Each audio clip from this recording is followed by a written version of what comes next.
Based on the decisions we make, our future gets written. From the moment that you start making decisions, you start creating your own karmic fruit. And as we grow, we use our intellect, we use our purity of thought, our buddhi and our shuddhi, to utilize our free will to make the best decisions possible.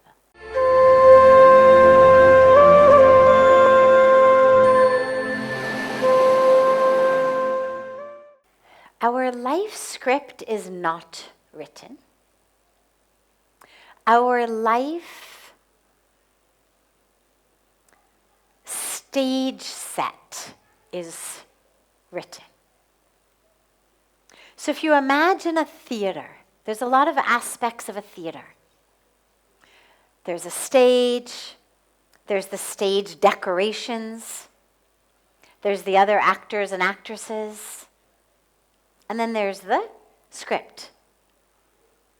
Now, the script is that which keeps the plot moving, right? If you've got a husband and a wife, and one of them says, I want a divorce, and the other one says, I hate you, I'll give you a divorce, and storms out the door. Well, that's one plot. But if one of them says, I want a divorce, and the other one says, but I love you, you can't leave me, and goes and gives them a big hug, different plot. Totally different story. Two different scripts. The actors are just reciting lines. But you know that if you read both of those scripts, you would know that drama is going to be completely different. Now, for our lives, we've got different aspects of karma. We've got long-term karma, short-term, immediate, that which is blossoming in this particular lifetime, that which will blossom in a next lifetime.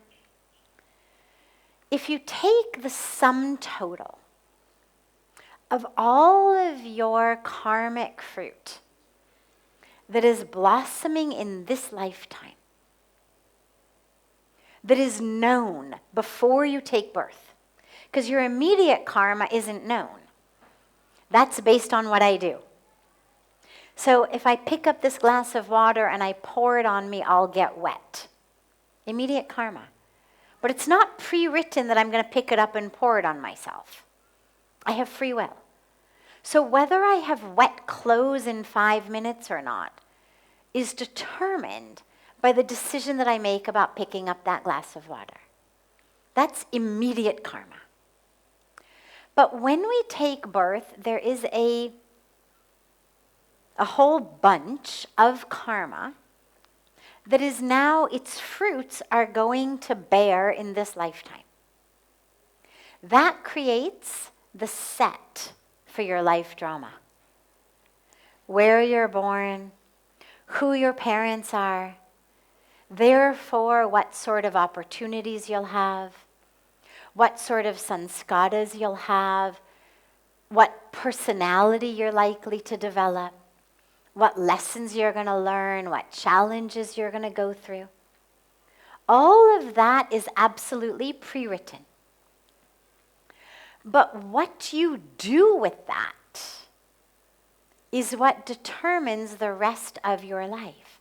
From the moment that you start making decisions, you start creating your own karmic fruit. And as we grow, we use our intellect, we use our purity of thought, our buddhi and our shuddhi, to utilize our free will to make the best decisions possible. Based on the decisions we make, our future gets written. Now, some of it is already pre-written. Meaning, I was speaking yesterday about, we were talking, I think, somehow about choosing your destiny in some way. And I was talking about how, for me, at 52 years old, which I am now, at about 5'3" no matter how diligently I work, there's absolutely no way that I can make a new career for myself as a professional basketball player or a professional football player. It's just not going to happen. If I had, at 5 or 7, decided that in my life what I wanted to be was a professional basketball player, well, things would be different on some level. I couldn't change the fact that I was only going to be 5'3". So I would always have challenges in it. It's very likely I never would be able to be a professional basketball player. I've never heard of one that short. But I could certainly have developed a great skill in basketball. I might be a really, really, really good basketball player, even if I wasn't professional. So that's kind of the intersection between that which is pre-written, never changes, with what we put in. And so throughout our lives, that which we came in with, that which was pre-written, intersects with all of that we do with our free will. But even all of the free will choices are impacted by what you learn when you were a child. If we were raised in a family that taught us you're stupid, you're worthless, you're lazy, you're never going to be anything, we've got full free will. But chances are we don't use it. Chances are we self-sabotage. Chances are we create this prophecy. We fulfill the prophecy. Or we are just depressed and miserable, or we become an addict, or we become a workaholic to prove that I'm not worthless. And on the other hand, if we come into this world in a family that teaches us who you are is divine, whatever you do, doesn't matter. Who you are is divine. You are full, you are whole, you are complete, you are divine. Again, that same free will gets used with so much more clarity and courage. So there are lots of intersecting threads. But our sadhana that you asked about, our sadhana is that which enables us to make the very best use of our free will. So that whatever our background may be, whatever we came from, we can transcend all of it, if not all of it physically, or cognitively, at least all of it spiritually.